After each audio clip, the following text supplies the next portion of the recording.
Hello guys, and welcome to a YouTube tutorial. I know a few people have been searching for it and looking for it, so here it is. Today we're going to show you how to add chatbot to your live streams. Let's pop over to another scene and we'll get straight into it.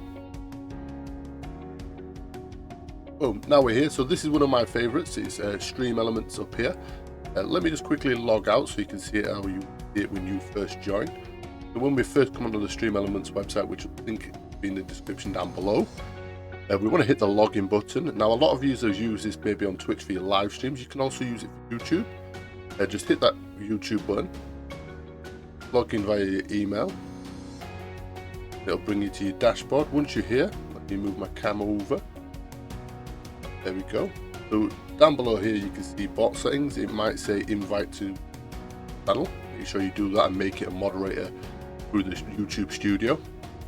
Once we've done that, we hit over here to the chatbot and add the commands. Some of them are defaulted here, as you see. You can make timers so they pop up in certain times to remind people to subscribe or anything like that. We've got modules, chat alerts. So this is when someone subscribes to your channel, it'll actually tell you in your chat who subscribed and how long they've been subscribed for, and all that good stuff. Hosts, tips, members, redemption, all those amazing things, guys. That's everything. Nice, easy, short and sweet. Hopefully this helps a lot of you with your live streams and your chatbot. Obviously make sure you make StreamElements a moderator YouTube studio. Thanks for watching. Don't forget to like and subscribe. Peace.